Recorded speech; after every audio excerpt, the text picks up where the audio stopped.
Bé, doncs jo, com que no m'he de presentar, ja puc anar directament a la qüestió. Jo senzillament parlo com a cocomissària junt amb la Maria José per la part del Lagar. Llavors jo parlaré del Lagar, no diré res de l'Hortans.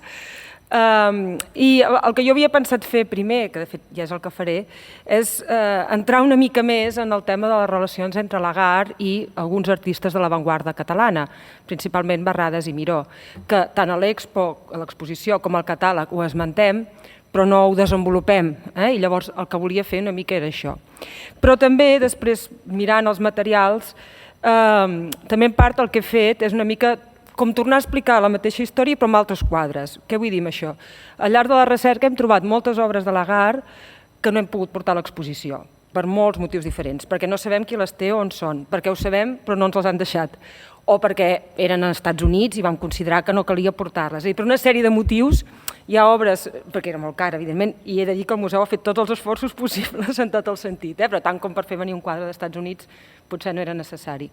Llavors, hi ha tota una sèrie d'obres de Lagar que sabem que existeixen, que no són a l'exposició, del període que parlem, perquè recordem que en el cas de Lagar només hi ha obres del període 15-18, que també recordo que ell tenia, això ho vaig recordant, entre 23 i 27 anys quan les va fer, per tant és el seu període de joventut, i he pensat fer com un recorregut, no detallat, però per veure també algunes d'aquestes obres i per tant entre això que veurem aquí i l'exposició completar una mica millor el nostre coneixement.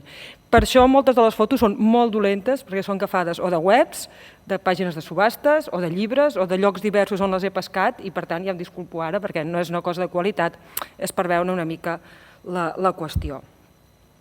Bé, Lagar, ja ho sabem, neix l'any 1891 a Ciudad Rodrigo.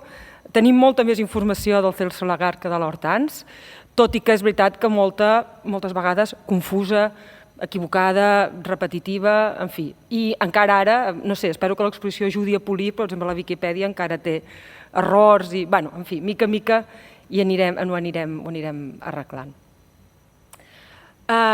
Deia, neix a Ciudad Rodrigo i en un moment donat se'n va a Madrid on comença a formar-se com a escultor. És en tant que escultor que coneix el Miquel Blay, per això he volgut començar amb aquesta imatge, perquè el Miquel Blay té molta relació amb Girona, amb Olot, evidentment, i és en Blay qui li recomana d'anar a París, que s'espavili, que busqui diners i que se'n vagi a París a estudiar. Blay havia fet això, Blay havia aconseguit que la Diputació de Girona li donés una beca que mai n'havia donat cap i en ell li va donar, i Lagar aconseguirà que l'Ajuntament de Ciudad Rodrigo, entre Lagar i el seu pare, que insistiran, li doni una beca per anar a París. Aquest quadre que us poso aquí és de l'any 17, és posterior, però el poso perquè està dedicat a Blay, a mi maestro Blay, Celso Lagar, 1917. Aquest quadre ara s'està subhastant a Madrid, per si algú té curiositat i interès, i és un bodegó d'aquest molt colorit que Lagar estava fent efectivament en aquell moment. Per tant, Lagar se'n va a París com a escultor. A París es forma en diferents llocs, té contacte, entre altres, amb un escultor que es diu Josep Bernard, que sembla que va parlar d'ell en algunes ocasions, perquè els diaris de Ciudad Rodrigo ho recullen, però jo no he trobat la font, però vaja, ja la trobaríem, hauríem de buscar més encara, però de moment no l'he trobada, ja ho veuríem. I en tot cas tenim aquesta fotografia que es publica a la premsa de l'època, de cap a 1914, que a mi em recorda una del Fidel Aguilar, que també es veu el seu estudi d'escultor. Jo crec que això no és el seu estudi, dubto que ell tingués un estudi tan ben farcit, possiblement és una de les escoles on estudiava, però aquest relleu és possible que sí que sigui seu, suposo que sí, vaja, perquè es fotografia al seu costat. Si fos el cas, seria l'única escultura seva que coneixem junt amb la que tenim a l'exposició. La que tenim a l'exposició és un guix que ell envia a Ciudad Rodrigo, justament com en Blay va enviar contra l'invasor, per demostrar que està estudiant molt i aprenent molt i que és molt profitós i que li allarguin la beca. No li van allargar, només per un any. Llavors aquest relleu seria l'única altra obra escultòrica seva que coneixeríem, si és que és seva, insisteixo, com crec que sí. És una maternitat, que efectivament és un tema que sabem que va treballar, molt curiosa, amb una figura femenina, tant la mare com el fill, amb unes formes com molt contundents, amb un punt geometritzat, que ja podria lligar amb alguna cosa que sí que sabem que ell més o menys estava fent en aquell moment, però tot això té un punt una mica singular. Llavors, una de les coses que ens podem preguntar és què va veure... Clar, Lagarde és a París entre l'11 i el 14. Són 3 anys increïbles per al món de les avantguardes. Són 3 anys en què passa de tot. A tota Europa, però a París principalment com a centre neuràlgic. Tots els avanços del cubisme, el collage, l'abstracció, en escultura, en pintura, en totes les disciplines, per no allargar-me. Llavors, Lagarde era allà, era a París. Llavors, tenia ocasió de veure totes aquestes coses, de deixar-se'n influir. He posat aquesta foto com un exemple. No sé si Lagarde va anar a veure aquesta exposició o no, però vaja, si no van a veure aquesta, en devia veure de semblants. Aquí tenim aquesta obra de Kupka, la primera obra abstracta que es presenta al públic en una exposició oficial. Tenim obres dels cubistes que llavors eren més coneguts que Picasso i Braque com a cubistes, que són Metzinger, Metzinger, Picabia i Le Fauconnier. I tenim aquests 4 caps de Modigliani, que ja sabem que s'ha escrit molt sobre la relació Modigliani-Lagarde, sabem que es van conèixer, com a mínim segur que es van conèixer el 1915, aquest retrat que per darrere porta la inscripció de la mà de Modigliani, feta l'estudi de Lagarde, ens ho prova. No sabem si ja es coneixien abans, però no calia que es coneguessin, perquè Lagarde podia haver vist la seva obra perfectíssimament, per exemple, en aquest saló. El cap de l'Hortense que ha ensenyat abans està en línia absolutament. No calia veure's, és una afinitat, és un interès per allò primitiu, per una sèrie de formes que en aquest moment interessen. L'any 11 és l'any de l'exposició dels futuristes, si no m'equivoco. Són els anys en què es publica Die Cubisme de Glazes i Metzinger, no, el 12, sí, perdoneu, els futuristes, que s'ensenyen els primers Papier Collé, que Apollinaire publica els pintors cubistes, és a dir, són anys en què per un artista amb una mica d'inquietud tenia ocasions de veure i fer moltes coses. Què van fer exactament Lagarde i Bagué, que deduïm que més o menys es devien conèixer el 1913, nosaltres hem proposat sempre, potser abans, no ho sabem, però com a mínim el 13, doncs, com deia, no ho sabem. Lagarde en un moment donat parla que ell va conèixer a Picasso, a Matisse i a Émile Bernard, a banda del Joseph Bernard. No ho sé, perquè diu que va veure Picasso i veu obra d'època blava, i en aquest moment Picasso, el 1911, ja no feia època blava. No sé jo si tenia l'estudi ple d'obra d'època blava, potser sí, però jo diria que devia tenir altres coses, no ho sé, i no ho senyala, no ho sé, és una mica vaga. Potser sí, potser no, és fàcil que es coneguéssim, el que dèiem abans, els artistes. Aquí queda, en tot cas té aquestes possibilitats. D'aquesta època, ja que dèiem aquest primitivisme, dèiem que l'obra de Modigliani representa, doncs per exemple tenim aquesta Eva, fixeu-vos que aquesta firma de Lagarde dels inicis és molt característica, és una cal·ligrafia quasi infantil que ens ajuda molt a datar-lo i a més posa París 1914. No tenim quasi res datat de Lagarde, quasi res. I per tant, quan tenim alguna dada, l'anomenem Eva perquè és aquesta figura amb una poma, evidentment no sabem ben bé què representa, però té aquest tarannà que podem vincular, com dèiem, a Modigliani, al primitivisme, i que després per mi és una baula perduda, ell i l'Hortense amb Fidel Aguilar, que no s'havia considerat massa. Per exemple, jo vaig fer un article sobre el tema, jo no coneixia el cap de l'Hortense quan el vaig fer, si l'hagués conegut, evidentment ho hauria explicat a l'article, que jo crec que tant un com l'altre van tenir molt a veure, en aquest cas, entre moltes altres influències, com l'Eva ja ha esmentat, amb el que faria Aguilar.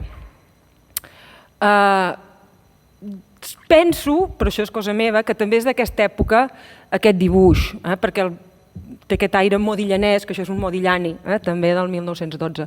Crec perquè em sembla intuir aquí sota una firma, no sé, d'aquest estil, però no ho sé, no tinc millor foto. Ja dic que això són fotos pescades d'internet, de llocs molt diversos, i no tinc més informació. En tot cas, està clar que estava en el cas de les corrents avantguardistes.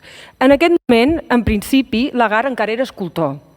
Es coneix amb l'Hortense com a escultor, es presenta com a escultor i fa una expo l'any 1913 a París individual com a escultor, en la qual presenta la Rosa de Tebes. No sé si aquesta o una altra còpia de la que tenim nosaltres. Això, jo diria que una altra còpia, però no ho tinc del tot clar.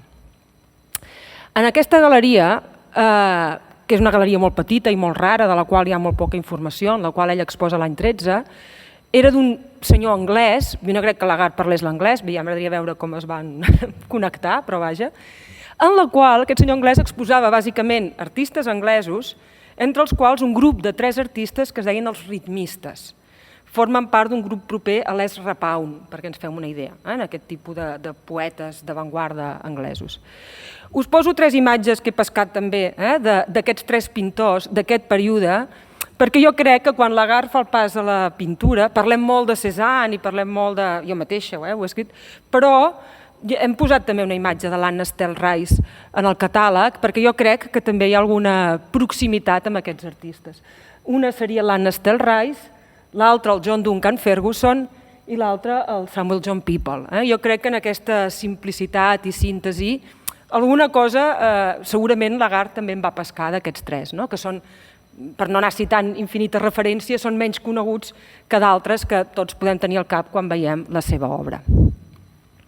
Bé, en qualsevol cas, com sabem, a finals del 14, començaments del 15, venen cap a Catalunya, passen pels Pirineus, a veure la família de l'Hortans, passen per Castellnou d'Estretafons, ho sabem segur perquè ell presentarà un dibuix de Castellnou i jo crec que aquesta és l'església que ell dibuixa en aquest dibuixet, que també està a subhasta ara, que surt com a dibujo relacionado con cartel d'exposició, sempre ho dic en castellà, em sembla que estava en castellà, d'exposició a Girona. No sé si té a veure amb l'exposició de Girona, no és Sant Fèlix ni la catedral, si és que el que va escriure això s'ho pensava. Té a veure amb alguna exposició que va fer a Catalunya? Sí. Devia ser un apunt, un esbós, potser pel cartell, potser per la invitació, potser pel catàleg. Amb quina? No ho sé, però aquí queda aquest detall. Probablement sí que era una de les exposicions que va fer l'any 15, perquè, esclar, ve de França, té el seu sentit. Però, bueno, aquí queda. El cas és que, com sabem, al febrer exposa a Can Dalmau. Com es van conèixer amb Dalmau? Un altre misteri, perquè, a més, hi exposa com a pintor. Dalmau ja ho diu, Lagarde acaba de començar a pintar. Doncs, home, en Dalmau era molt atrevit, però tant com per exposar un pintor que feia 2 mesos que pintava, literalment, perquè fins llavors havia sigut escultor, que era de Salamanca però arribava a Barcelona via Ciutat Rodrigo, i el del qual no tingués cap referència, home, és una mica estrany. Jo crec que s'havien conegut segurament a París, hi ha algunes pistes.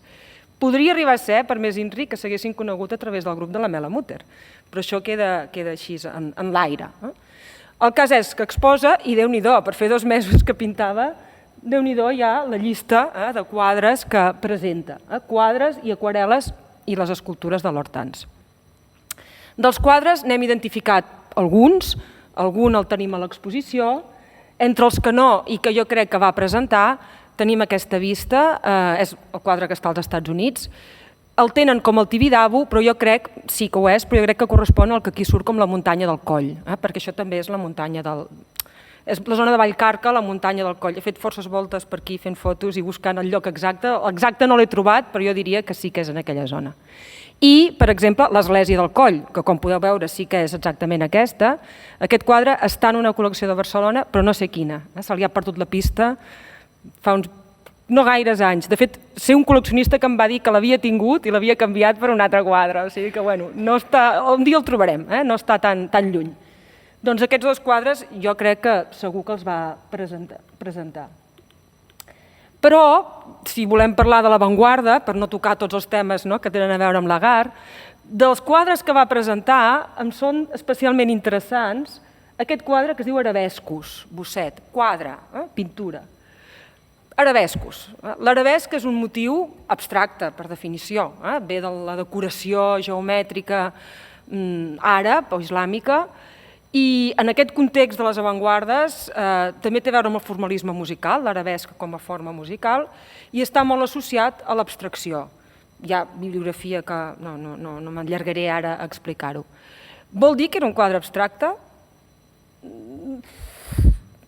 No ho sé, no en tinc ni idea, però ho trobo curiós, que presentés dins de tota una sèrie de quadres ben figuratius que aparegui aquests arabescos. I després apareixen un aquarel·la volum i color, estudi de forma, línies, com ho diu per aquí, no sé, línies, en fi, una sèrie de quadres, croquis de moviment. Bueno, no sé exactament què podrien ser, no els hem trobat, no en tenim ni idea, queda en el món de la hipòtesi. Evidentment, aquesta és l'exposició en què presenta aquesta definició molt breu del que ell proposa com un nou moviment artístic, que és el planisme. del qual, ja et dic, no hi entraré ara, no en tenim gaire definició, però si l'entenem com a moviment d'avantguarda, cap de les obres que coneixem, totes són obres figuratives, amb una tradició més aviat, com deia, constructiva cesaniana. No sé si cap d'aquestes obres es pot considerar molt... I en canvi potser aquestes com l'Arabescos, que no sabem quines són, potser podrien anar per aquí. Perquè si no, de què presentar un moviment nou? A veure, evidentment Lagarde, en aquest moment, com que està buscant el seu lloc al món, ja he dit que és molt jove, i ell veu que això de París dels ismes funciona, jo crec que ell pensa, va, Catalunya també funcionarà, no sé, planisme, no? Com podria ser potser un altre nom, és cert. Però bueno, amb el temps, això que aquí apareix com nom irà agafant contingut. És curiós, jo crec que apareix primer la idea i després mica en mica li va donant un fons. I en tot cas, aquests arabescos en podrien ser una intuïció. Bé, el març arriba a Girona, exposa a Atenea, molts dels quadres són repetits, alguns no perquè els ha venut, l'Església del Coll l'ha venut, per exemple, això sí que ho sabem, i exposa aquest retrat de Mademoiselle Torcy que ens ensenyava abans l'Eva, que jo no sabia qui era, jo pensava que era una amiga seva o coneguda, i no, després gràcies a l'Eva vaig saber que era aquesta cupletista que ens ha esmentat abans, i molt de cafè-concert, això de Barcelona li ha anat bé, i el paral·lel, però bé, tot això en 3 mesos, que consti, és que tot és molt veloç. Ell dirà més tard que va deixar l'escultura per la pintura perquè té un caràcter molt impulsiu i li va millor, cosa que diria que és força així, pel que en sabem i en coneixem. A Girona pinta també. Al museu tenim un parell de quadres pintats d'aquesta època. Aquí us he volgut ensenyar aquest que vam descobrir 2 setmanes abans de l'exposició. Un col·leccionista molt fan de Lagarde d'aquesta època em diu no l'he podido evitar, he comprado otro, que ja ens ha deixat alguns quadres per l'expo. I diu mira este. I al primer moment vaig dir vale, no me'l vaig ni mirar. I de cop estàvem un dia allà, dic, a veure, agafo el mòbil i dic, home, però això és Girona vista des de Pedret, claríssimament. El riu, la catedral i Pedret, aquí diu Vinos, dic, que això Vinos, això ha de ser... On va estar que tingués riu? I jo estic seguríssima, vaja, ho podríem comparar amb fotos de Girona i veuríem que és Girona i la famosa barca que travessa el Ter. Ho hem fet. Per tant, aquest quadre, en primícia, podem dir que és el Girona al riu, que sabem que va exposar a Girona, a París, a Barcelona, tota una sèrie de llocs, i que aquest col·leccionista va comprar com no sé, Paisaje de Río o alguna cosa així, i ara li hem explicat, i ell està molt content, i nosaltres també, d'haver-ho pogut aclarir. Per això dic que tot és un treball com en procés i que, no sé, que tot va progressant mica en mica, esperem que cap a conclusions amb el temps. No sé si és d'aquesta època, perdona, no sé si el va presentar aquesta exposició, però és d'aquesta època aquest bodegó, potser el va exposar, poder no. He de dir que tenim quadres, el títol del qual no lliga amb cap catàleg i són del període, clarament. Bé, aquí ho deixo també, si no és aquest seria un de semblant. I també són d'aquesta època, que tampoc surten amb aquest nom al catàleg, aquesta maternitat, que, tornem-hi, és la part més... Clar, ell abans ha dit, arriba aquí, s'ha de fer un lloc, inventa això del planisme, però ell també veu que l'artista que està triomfant més a Catalunya és Sunyer. I això és claríssim, és l'artista segurament més ben considerat.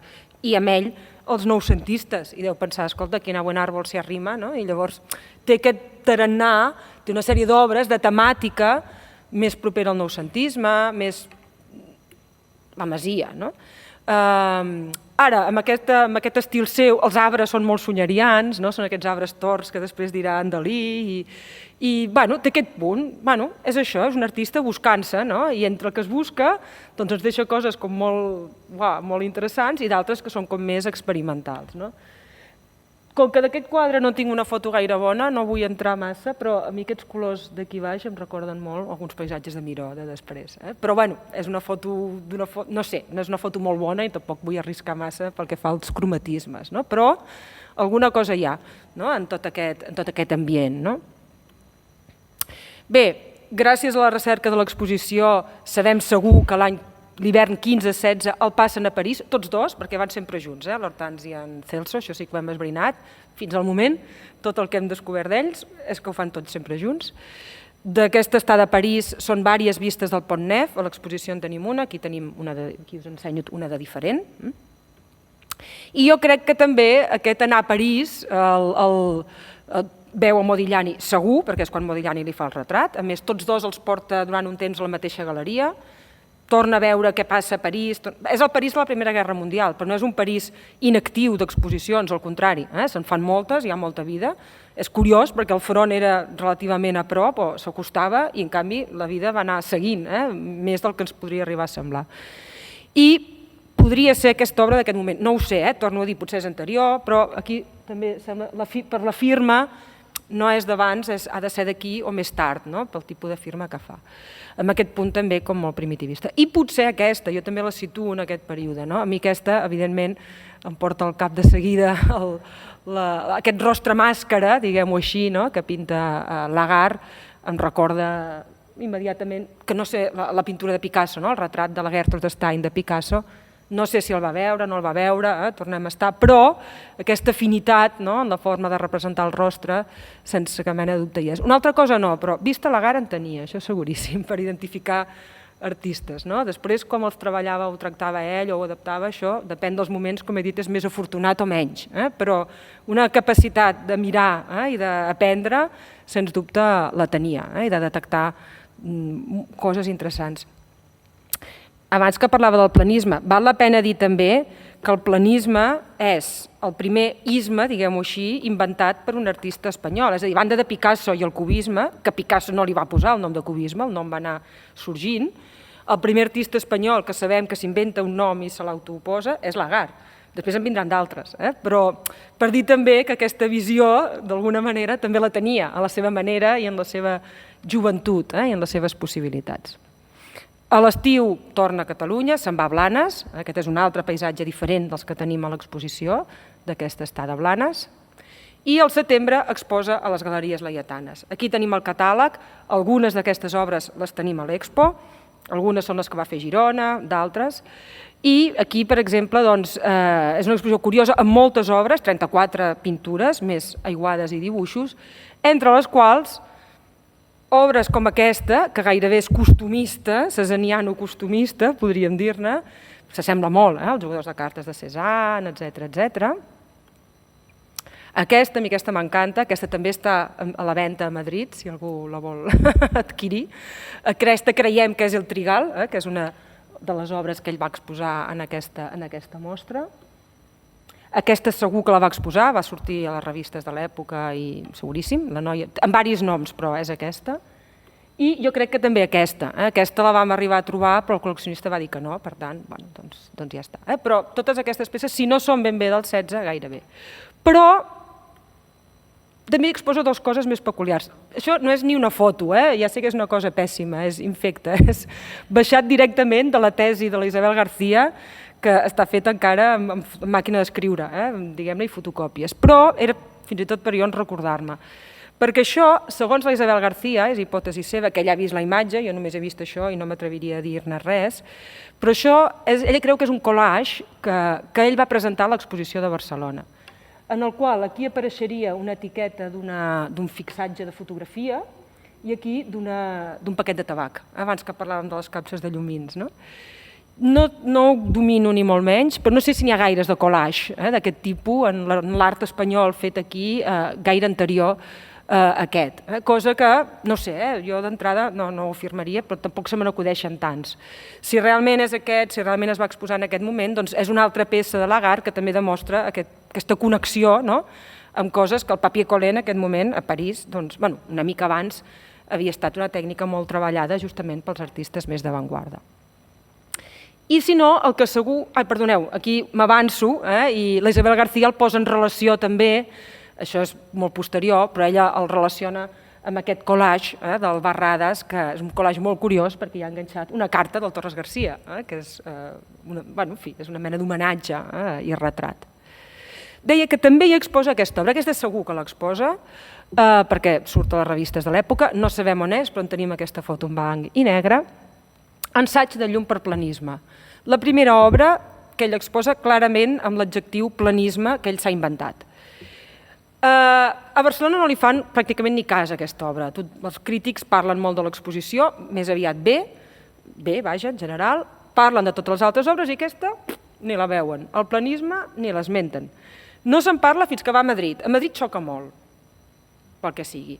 Xoca tant que hi ha un periodista que queda fascinat i li fa una entrevista i li pregunta per aquesta obra diverses vegades. I en un moment donat diu, ell li diu, bueno, què me diu vostè que és senzillíssim aquest quadre? Fíjese en que la mujer de dos cabezas, li va dient, se apoya en una mesita que no se ve. Naturalmente, diu en Lagarde, como que la mesita está descompuesta por la luz. Por eso el observador no descubre más que franjas amarillas, rojas y azules. Azules por el muro, que es azul. Amarillas por el sol, que es amarillo. Y rojas por el traje de la mujer, que es rojo. De manera que no hay mesita, puesto que no se ve. Pero hay algo infinitamente superior, el ambiente total de la estancia. Cuando usted lo afirma, li diu l'altre, no? Com dient, si vostè diu, no? Bueno, però és per imaginar-nos una mica els colors d'aquesta obra, que devia ser, jo crec que s'assembla molt al reflex en forma cònica que tenim a l'exposició, pel que en diuen, no? Bé, aquesta obra, com deia, és la primera clarament planista. És una obra que, de fet, ell havia pintat a París, probablement, perquè en el catàleg, de fet, si us hi fixeu, posa... Ai, perdoneu, aquí, sí, ensaig de llum... Col·lecció Chéron, Galerie des Indépendants. Chéron era un galerista de París, era el mateix galerista que tenia Modigliani, com us deia abans. Sabem segur que li va organitzar una exposició, ho explica en Montsalvatge, i per tant jo crec que aquest quadre el va pintar a París i el va portar de París cap aquí. Per això dic també que a París li va venir una cosa com més avantguardista i quan tornava aquí feia un pas una mica enrere i es tornava com una mica més noucentista, devia pensar cada públic el que li pertoca. Però tot i això l'exposa. I com deia, jo crec que aquesta natura morta i aquest ensaig de llum serien com les primeres coses molt més potentment avantguardistes, per dir-ho així, que presenta. Com deia, moltes d'aquestes obres les ensenya a Madrid. De Madrid no tenim catàleg, però per la premsa sabem que també, per exemple, a la mateixa Expo que ensenyava aquesta, per això el públic deia, bueno, a veure, els que deien, senyor, usted nos tiene desconcertados, li deien, no? I ell deia, bueno, porque el arte es libre, i porque tal i qual, i porque no... Clar, sí, vull dir que tant podia fer una cosa com l'altra. Aquesta maternitat va sortir a la venda fa uns mesos a Nova York, a Sotheby's, em sembla, a Nova York, o sigui que ara mateix sembla ser que és als Estats Units, també. Aquest periodista que us llegia abans, que li va fer aquesta entrevista, força extensa, publica aquesta foto d'ell i publica aquest autorretrat. 1917, això és del març del 17, autorretrato a la manera planista. Per tant, a banda de l'ensaig de llum per planisme, ja estava fent coses encara més geomètric, abstracte, avantguardista. Una mica de futurisme, una mica de cubisme, que és el que li diuen tots. Tampoc és que el dibuix es vegi molt i molt bé, però vaja, tot això es veu claríssimament. Veiem un campanar, una noia i aquí una mica el que seria el seu retrat. La noia la podem veure més bé, per exemple, en aquesta imatge, en aquesta aquarel·la que també està a la venda, o ha estat en algun moment, aquesta combinació entre la noia molt més avantguardista, el poble, és aquest punt, és molt lagarià això, és aquest punt d'anar trobant espais, podríem dir-ne de compromís, podríem dir-ne de trobada, entre uns temes, uns paisatges, uns motius i unes formes que ell el van interessant. Però bé, que això sigui del març del 17, això encara és més abstracte, per dir-ho així, que l'ensaig de llum, i evidentment molt més que la maternitat. Per tant, i d'aquest mateix moment, per exemple, a l'exposició en tenim un dibuix que també està fet amb un paper del Gran Hotel Continental, doncs tindríem aquest. I bé, primavera del 17, a Madrid hi estan 2 mesos, tornen a Barcelona, que l'ambient és com més propici. A Barcelona estan passant moltíssimes coses, jo aquí ho simplifico només ensenyant que es fa una gran exposició d'art francès, com bé sabem, que tenim els ballets russos, versió primer oriental, i a la tardor versió avantguardista, però que vol dir que hi ha Picasso per Barcelona, que ha vingut amb la seva nòvia i que està per allà, i poso aquest de Picàvia per recordar tota aquesta colònia artística internacional. Tenim una ebullició artística importantíssima i Lagarde i Verguer diuen, segurament comencen a trobar finalment gent més afí. Fa una petita exposició col·lectiva al juny i en aquell moment, si és que no l'ha conegut abans, coneix el Salvat Papasseit segur. El Salvat Papasseit està treballant a les Galeries Laietanes, fa diverses coses, però seguríssim que es coneixen. De fet, Salvat li fa una crítica d'aquesta exposició. Salvat diu, és contundent i fort en Lagarde, no l'acabo d'entendre, però el seu públic tindrà, bé a dir, d'alguna manera. I el que és segur, com deia, és que això marca l'inici d'una certa relació. Segurament a través de Salvat coneixerà Barrades. Aquest és el retrat que Barrades li fa a Salvat, que tenim a Girona també, no al museu, però forma part de la col·lecció Santa Estorroella. Salvat era l'editor, entre altres coses, d'un enemic del poble, en el qual va aparèixer en el seu moment el dibuixet de l'Hortans i també alguns dibuixos de Lagar, a més de ser una publicació en què van publicar Barrades, Torres Garcia, etc. Aquest petit nucli de l'avantguarda una mica va girar al voltant d'això. I com deia, jo crec que l'amistat més important i coneixença que fa Lagar en aquest moment és amb Barrades. Jo en algun lloc havia escrit que potser s'havien conegut el 16, ara crec que no, que va ser el 17 en aquest moment, maig, juny, principis d'estiu. Tenim un dibuix de Lagar a mi amigo Barrades, que està en una col·lecció de Barcelona, que testifica, no està datat, però vaja, ens recorda, té aquests motius típics, la noia, el gerro, aquests motius lagarians que apareixen en moltes obres. I jo crec que aquesta amistat és molt important per tots dos. També és a través d'això, de Salvat, jo crec que coneix el Lagar, bé, tots dos, el Barrades i el Lagar, coneixen el Torres Garcia. No el van a veure, no es coneixen fins l'estiu, a l'agost del 17. I aquí es crea un nucli molt interessant, de gent amb unes certes afinitats. Barrades i Lagar tenen la mateixa edat, tots dos han estat a París, Barrades menys temps, però tots dos hi han estat, i tots dos, jo dic a algun lloc, són artistes joves que no són catalans, per tant no parlen català tampoc, però que estan intentant fer-se el seu nom a l'escena artística catalana. El Lagar li portava molt avantatge, duia ja moltes exposicions i tenia un nom, una crítica, vendes, en comparació, vaja, amb Barrades estava molt més ben situat. Barrades era un desconegut. L'any 16, ell havia arribat a Barcelona el 14, marxa, torna al 16, el 16 no pinta res que sapiguem, però el 17 torna a començar a pintar i ho fa amb un estil que quan hi torna va un pas per davant del Lagar, no? Jo crec que el Barrades també l'influeix molt tot aquest ambient de la ciutat, aquestes relacions, aquests contactes, i quan hi torna doncs, ens està fent amb aquest estil. Aquesta obra avui en dia es coneix com a composició vibracionista. Vibracionisme és el nom que Barrades inventarà pel seu moviment, del qual ell també és l'únic practicant. Jo crec que és la seva... Diu, tu planisme, doncs jo vibracionisme. Doncs molt bé, no? Doncs estupendo. Té un sentit, el vibracionisme, ara no, el dia que parlem de Barrades ja m'hi estendré, té un sentit molt obvi, més que el de planisme. Però bé, en qualsevol cas, jo crec que és una mica aquesta... mira, doncs jo també podria tenir el meu moviment, jo també puc reprendre aquest tipus de recerca, puc incorporar coses futuristes, simultaneistes, no he parlat dels Delaunay, però tenen una influència brutal, increïble, després sí que ensenyaré un quadre molt ràpidament. Doncs això, una mica tot aquest ambient. I llavors jo crec que el Barrades fa una evolució molt ràpida l'any 17, en certa manera, entre altres coses, gràcies a aquesta relació, entre altres coses, insisteixo, amb el Lagar, d'una manera l'estimula. Aquests jugadors de cartes, versió Barrades, molt diferent que la que Lagar havia presentat uns mesos abans, però vaja, tema similar, zíngares, i aquest sempre em fa pensar una mica en les barraques del Lagar que tenim a l'exposició, pels colors, les ratlles, etc.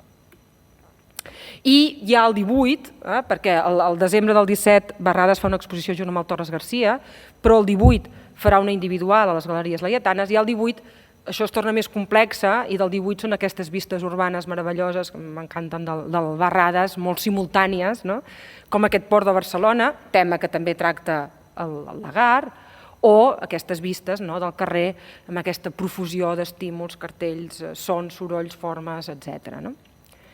Aquest és el catàleg de l'exposició de Barrades del 18, claríssimament vibracionisme, i jo crec que al seu torn això inspira en el Lagar, que fa una exposició just després, a per primera vegada posar planisme, fer una secció clara de planisme i posar-hi totes aquestes obres, que avui moltes ja les coneixem, més avantguardistes. Té una altra secció amb les més figuratives, noucentistes, per dir-ho així, que continua fent, però té una secció específica amb les més, diguem-ne, avantguardistes. Jo crec que això és gràcies al Barrades, diguem-ne, que hi ha aquest punt de relació. Què hi exposa? Doncs a banda de les que tenim a l'exposició, que són les més importants, doncs les dones a la font, per exemple. Jo crec que aquest bodegó planista, que també està en una col·lecció particular, que també ha desaparegut la pista, però algun dia també el trobarem. Aquesta composició en caps femenins potser podria ser aquesta o podria ser el que tenim a l'Expo, estan molt relacionats. I moltes d'aquestes les exposa a la tardor A Madrid, aquest és el catàleg que us ha ensenyat també la Maria José abans, perquè és una exposició conjunta amb l'Hortans, en la que repeteix, també aquí tot és planismo, ja, les figuratives, les que no, tot va sota el nom de planismo. Per algun motiu, quan va a Madrid, li venen més ganes d'Epaté le bourgeois, diguem-ne, i es posa més torero. I a Madrid li foten fort, perquè li diuen de tot, de tomar pelista per amunt, vull dir que no s'estan de res. La crítica de l'època és directa. Però aquí torna a exposar pràcticament les mateixes obres, amb alguns afegits, perquè entremig han anat a Galícia, a veure la família que s'ha traslladat a Galícia, i hi ha algunes obres de tema gallec. Mentrestant, el Torres Garcia, què estava fent? El Torres Garcia té molta més relació amb el Barradas, evidentment, tampoc hi entraré en detall, però per veure que Barradas, Lagarde, Torres Garcia eren una mica el grupuscle, per dir-ho així, avantguardista. Doncs, per exemple, aquestes són les obres més dinàmiques, que no és gaire el Torres Garcia, és molt més estàtic del Torres Garcia. Entremig, coneix un poeta, el Josep Maria Junoy, que és poeta i crític d'art, que edita una revista que té una durada breu que es diu Trossos, en la qual Lagarde publica. Barradas publica i Torres Garcia publica. Que el Barradas, evidentment, la coneixia, ens ho mostra, que evidentment la coneixia perquè hi va aparèixer, ens ho mostra aquest afix en què la cita, i de passo us he posat aquest altre en què cita Vell i Nou, que és aquesta altra revista que editaven les Laietanes, molt important per l'art de l'època. Junoy publica aquest famós cal·ligrama dedicat a Guinemer, l'octubre del 17, en una revista francòfila. Guinemer és aquest heroi de la Primera Guerra Mundial francesa que és pilot d'aviació i mor en un accident, desapareix, vaja, per ser més exactes. I Lagarde, sigui per admiració a Junoy, per proximitat, no ho sabem, per amistat, per desig de, pel que vulguem, una mica de tot, pinta aquesta obra, que és la seva obra per mi més important del període avantguardista, que està a París, però tampoc hem arribat molt a prop també, però tampoc el col·leccionista va morir i la família ens ha ignorat, fonamentalment, són coses que passen, que és el Rait Guinemer som Alsace, que s'exposa sempre com a homenatge a Josep Maria Junoy, o dedicada a Josep Maria Junoy. Per tant, el Junoy és una altra peça, en aquest moment, després no, però en aquest moment és una altra peça d'aquesta avantguarda catalana amb la qual es relacionen. Aquest és el cal·ligrama que esmentava abans l'Hortans, que nosaltres sapiguem no ha estat publicat mai en cap antologia, ni article, ni text sobre Junoy, que vam recuperar, en fi, el museu ha pogut comprar aquest cataloguet i ara el tenim aquí dipositat, però que no estava aquest catàleg a cap arxiu espanyol, que haguéssim nosaltres buscat, i que tenim a l'exposició reproduït per veure'l, doncs, com il faut. Aquí he volgut citar també el Vicent Soler de Sojo, aquest crític d'art que, perquè es veu, només m'ha interessat a mi fins ara, però que és un personatge força interessant. És el primer crític d'art a Catalunya que parla de pintura abstracta, en una de les seves crítiques, i que també feia cal·ligrames. I era amic del Junoy, i va escriure sobre tots ells, i una mica acaba d'acompanyar aquest petit grup, que no eren gaires, el Folguera, en Foix, en un moment donat, però no hi ha tanta gent en aquest moment recolzant l'avantguarda. I el trio, diguem-ne, aquest document importantíssim, l'Arc Voltaic de febrer del 18, promogut pel Salvat, en el que col·laboren Miró, Barradas i Torres Garcia, no pas Lagarde. Com que només en va sortir un número, podem dir, potser Lagarde hauria col·laborat més endavant, potser sí, potser no, no ho sabem, en tot cas en aquest petit número no hi col·labora. Sempre l'hem vist com una fita, i ho és, òbviament, de l'avantguarda, llàstima que va tenir tan poca durada, però ens porta a escena a Joan Miró, que és l'altre personatge, l'altre pintor, junt amb els que ja he citat fins ara, que per mi és fonamental. Miró coneixia l'obra de Lagarde. El març del 15 en parla en aquesta carta. Ha vist l'exposició de Can Dalmau i li diu, no sé si recordo si és és igual, està publicat en Ricard, diu: «Nostra vida d'art barcelonina és ara molt intensa. Un pintor de gran talent, molt lluny d'estar format, però en Lagarde ens ha mostrat les seves obres cesanistes. Ara tenim l'Otto Weber, alemany i estructuralista, si bé no tan fort com l'altre. Molt ens interessa veure aquestes guspires d'art nou». O sigui que Miró l'ha captat ràpidament, ha vist aquí hi ha alguna cosa interessant, sense més, tampoc masses més voltes. Bé, Miró fa la seva primera individual el 18, i és molt interessant, tenim aquest cataloguet, i tenim any a any tot el que hi presenta, i per tant tenim una quantitat de temes, i en el cas de Miró sí que jo crec que sabem totes les obres quines són, o pràcticament, està com molt més estudiat. Llavors és molt interessant veure la coincidència de temes amb Lagarde. El que diré ara, no estic dient que Miró copiés a Lagarde o fes el que feia. No, no, no. Estic dient que hi ha uns temes que interessen, uns motius i unes formes que d'on venen de molts llocs diferents. Les fonts poden ser múltiples, però que a mi em resulta molt suggerent de veure aquests punts. Per exemple, que Miró pinti la Reforma. Què és la Reforma? Lagarde té un quadre que és la Reforma i dic, ¿esto què és? Buscant una mica vaig descobrir que es referia a la Reforma de Via Laietana i a com això havia mostrat una vista de la ciutat diferent que a Lagarde i a Miró com a mínim els va interessar prou per pintar-ne cada una obra i exposar-la. No coneixem la de Lagarde, però aquesta és la de Miró.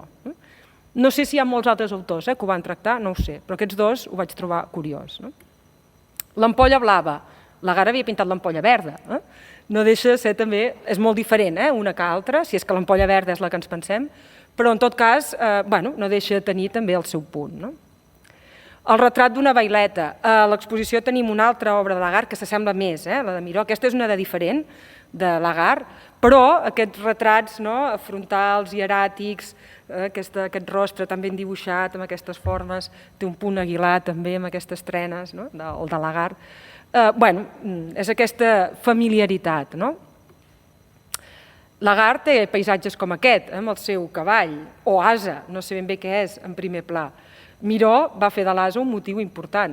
Per cert, no me'n puc estar. Quan vaig buscar l'asa al catàleg de la Fundació Miró, surt com a asa aquest dibuix. Això no és un asa, això ho tinc claríssim. I és molt semblant a les llames de l'Hortense Wegué. No, Pepa? Els hi diguem, no?, que això no és un asa. Jo he posat un interrogant, perquè dic, un asa no és. Home, Miró sap dibuixar molt bé un asa. Això no és un asa. I en canvi s'assembla molt, molt a les llames, o a la Vix, segons com, de la Wegué. Aquí ho deixem. I li vaig passar a la Maria José, dic, mira què he trobat. Què et recorda, no?, Exacte, per aclarir què era, perquè no sabíem. Bé, és una curiositat, però aquí està, no? Bé, Miró també té, evidentment, el seu hort amb asa. I a mi aquesta és la que em té més fascinat. A mi aquest dibuix de Lagarde va aparèixer en una subhasta i té una composició molt semblant al Mont-roig. Com que no l'he vist mai, no en tinc ni idea, no sé, però té aquest detallisme del Miró detallista i no sé, tampoc em vull fer més, no hi ha res. Sortia com a circa 1916, no en tinc cap mena d'informació, però bé, aquest punt potser és més tardà, el dibuix, i està inspirat en Miró, no ho sé, però bueno, aquí està, i en tot cas, el que dèiem, aquestes proximitats i afinitats penso que són molt suggerents. I penso que en general una revisió de Miró més vinculat a Barradas i a Lagarde seria interessant. No se'ls sol contemplar, no, Pepa, massa? I... Vale, després ho parlem. Bueno, o aquesta composició general, per exemple. Jo hi veig moltes afinitats i que crec que no s'han explorat i que aquí estan. Fins i tot en aquest nu, n'hi ha varis de Miró. Això és una pàgina de l'exposició del Saló de Primavera del 18 en què hi havia Lagarde, Miró i Barradas. I Miró i Barradas surten a la mateixa pàgina i em fa molta gràcia. Aquí ho deixo també, són obres molt diferents, però per recordar. I de fet, el senyor, l'autor del text, que ara no recordo qui és, diu, és que aquí el més fort que hi ha en aquesta exposició són Lagarde, Barradas, Miró i cita algú altre, ara no me'n recordo, però vull dir que clarament destacaven d'alguna manera respecte a la resta. En aquesta exposició també hi havia una representació important de Delaunay que influeix en tots ells, sense cap mena de dubte, i des de ja fa anys. Poso aquí aquest exemple per no ara entrar en aquest tema, perquè els Delaunay i Barcelona ja ha estat més o menys força estudiat i per no donar-hi voltes. I bé, hi ha fins i tot motius comuns entre tots. A mi el motiu que em fascina és aquest. Això, la doctora Balzac, a la masia de Miró, que aquí no he posat la masia, he posat aquest dibuix, però aquest cercle vermell, la doctora Balzac l'identifica amb una forma solar a la masia, i ho explica molt i molt bé en el seu llibre sobre Miró. I esclar, a mi, Barradas va fer de la roda de carro o diligència un motiu molt central de la seva pintura, molt. Està en moltes obres del Torres Garcia, en un parell del Lagarde i en algunes del Miró. I em sembla també significatiu, com a un motiu que no sé fins a quin punt podia o no tenir algun sentit.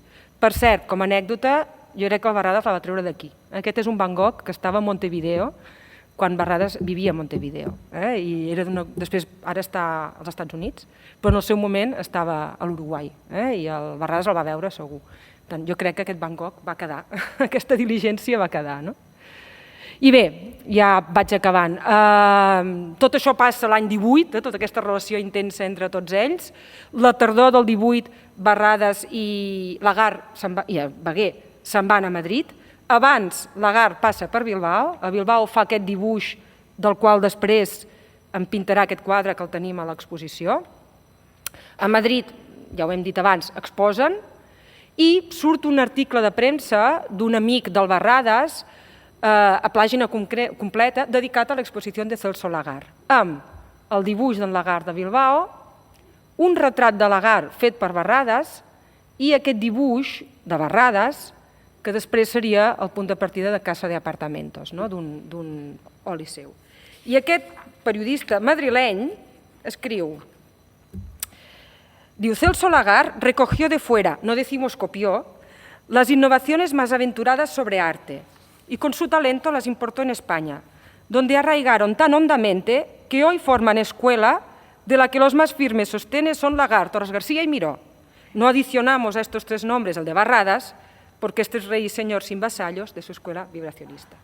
És el primer periodista que es posa a tots quatre en relació tan clarament. A Barcelona no havia passat, i en canvi aquest senyor de Madrid ho té claríssim, que hi ha una... Mira que Miró a Madrid no devia ser massa conegut, però bueno, hi ha una...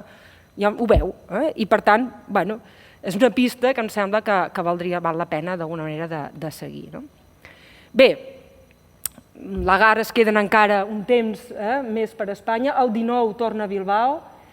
He trobat aquestes dues obres com a possibles obres que hagués fet a Bilbao l'any 19, és una referència molt minsa que en tinc, però bueno, aquí les deixo, i llavors sí que ja se'n van definitivament a París. Acabo amb aquesta, ja que abans la Hortans ens ha ensenyat la Maria José ens ha ensenyat la Biche de l'Hortans, només per recordar que això, que Beguer i Lagarde passen la resta de la seva vida junts fins que mor primer una i al cap d'un temps l'altra, que exposen junts, viuen junts, viatgen junts i de tant en tant es fan es piquen l'ullet un a l'altre i a mi aquest m'encanta. Aquest també està en una col·lecció privada que també el col·leccionista no ens l'ha deixat, que ja em sap molt de greu, també hi vam arribar. N'hi ha forces que no ens han deixat, que últimament no. Col·leccionistes n'hi ha de tots, n'hi ha de molt generosos i n'hi ha que no ho són tant, hi ha de tot, i ja està bé. Però aquest es va vendre a Barcelona no fa gaire, jo crec que és a Barcelona o... Però vaja, per acabar una mica, per recordar-nos aquesta relació. I bé, per part meva, doncs ja està. Si hi ha alguna pregunta...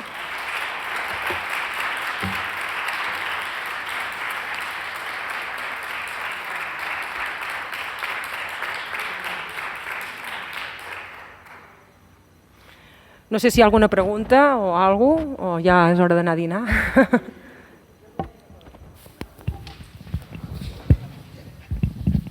Que també era molt amiga, que també va tenir una relació intensa amb Modigliani i que també hi ha en els seus inicis aquestes picades d'ullet, el que seria aquests rostres, que també ens ho recorden molt.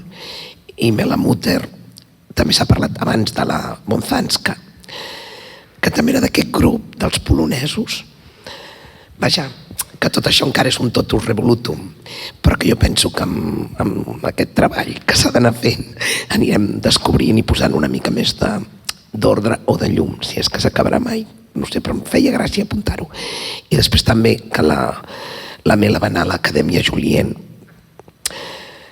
No sé, el Lagarde i tampoc la Beguer, però també és l'acadèmia en la que van estudiar Blai.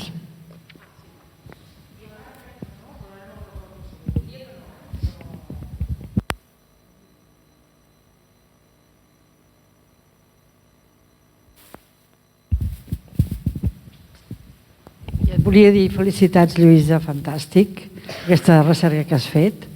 I et volia dir només una cosa, ja pots dir sense cap problema que la referència de Miró, de la seva pintura de l'any 17 i 18, sobretot fins i una mica abans de la pintura detallista, que aquí ja se'n va a un altre espai, és el Celso Lagarde, cosa que jo ho vaig veure a l'exposició, ja parlarem de Lluís, i ara quan he vist tot això, és que hi ha fins i tot els colors, i això ningú ha vist, perquè la figura del Lagarde, evidentment, necessitem els historiadors tan absolutament precisos com la teva recerca perquè descobrim la primera influència de Miró. és que és exacte. I jo vaig pensar, segur que Miró ha vist l'exposició de Lagarde i després apareix en els diaris, en fi, que ja ho pots dir-ho clarament perquè és que és exacte. Fins i tot temes, l'espai de la referència a aquest espai noucentista que té Miró i que d'alguna manera es vincula amb aquestes noves visions més vanguardistes. És perfecte, és l'inici de la pintura de Miró. O sigui que felicitats. Em va trucar un col·leccionista que ens ha deixat un dibuix, que va dir que vindrà aquest cap de setmana a veure-la i me diu, per cierto, diu, ¿tú te has dado cuenta de cómo se parece Miró? Digo, ahora te voy a enviar un dibujo. I va i m'envia, diu, he estat en una exposició hace poco, tu el coneixes, la portada de l'Instant, saps? Aquell mena de cartell. Diu, es que esto, diu, tienes un cuadro en la exposición que es lo mismo, no? Que és el de Bilbao, jo crec que ell vol dir, no? El bodegó que has dit tu que és en collage, que es veu molt malament, després Miró el repetirà pràcticament, o sigui que no tan sols pels paisatges diguéssim, de les masies, de les visions dels pobles, sinó fins i tot aquestes recerques més postcubistes, podríem dir. O sigui que un bon filó aquí, llavors, clar, barrades i tota la primera aquesta avantguarda. Molt bé. Sempre hi ha coses, Sempre es pot rascar una mica més i surten algunes coses. Bueno, perquè ningú...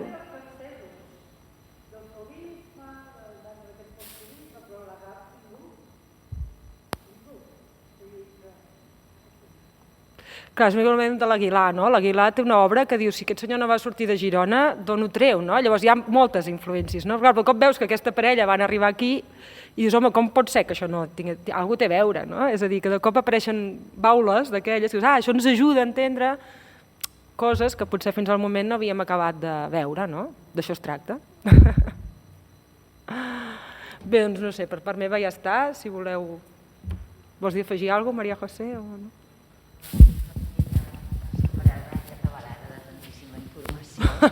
Sí, no, perquè és que has anat fent tota una sèrie... tota una sèrie d'enllaços que era com un viatge visual preciós. Moltíssimes gràcies. Sí. I paral·lel al de l'exposició, És a dir, que no hi ha cap quadre aquí que estigui a l'Expo, que això és el bo, no? Que és que hi ha material per molt. El Torres García el cita, no?, als seus escrits, que hi ha una visita de Celso Lagarde i Hortense Veguer, però no en diu res més d'aquesta visita. No. Però s'hauria de consultar el diari del Torres García. Per què? Una cosa és el llibre que va publicar, La història de mi vida, que això es va publicar, però hi ha uns diaris a Montevideo.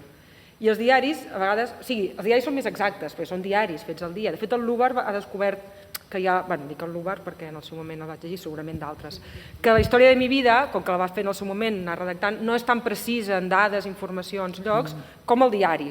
Però jo el diari, clar, no l'he vist, el diari. Potser el diari sí que diu més coses del Lagarde i la Veguer. I tampoc a la correspondència, jo no ho he revisat, entre Barradas i Torres García. Sí, jo sí que l'he mirat. Hi ha una carta conjunta que el Barradas i el Lagarde li escriuen des de Madrid al Torres García. Quan són tots dos a Madrid el 18, li fan una carta. Hola, ¿qué tal? Joaquín, aquí estamos, tal, no sé qué, te saludo, no sé què, tal. I l'altre, pues muy bien. Ja està. Que jo sàpiga una carta, no sé. Però els diaris del Torres García potser sí que hi ha alguna cosa, però s'ha d'anar a Montevideo, cosa que de moment de forma immediata no ho farem. Si no hem pogut ni anar a París a tornar a mirar els arxius, sort del que vam veure abans del Covid, perquè si no ja ni això. Amb el que sabem ara segurament trobaríem coses que jo el primer cop que vaig mirar no vaig trobar, no? Però bueno, això ja vindrà. Això ens ha dificultat també, esclar, moltes coses, no? Sí. Bueno, doncs no sé, moltes gràcies i ja està. I gràcies per haver vingut.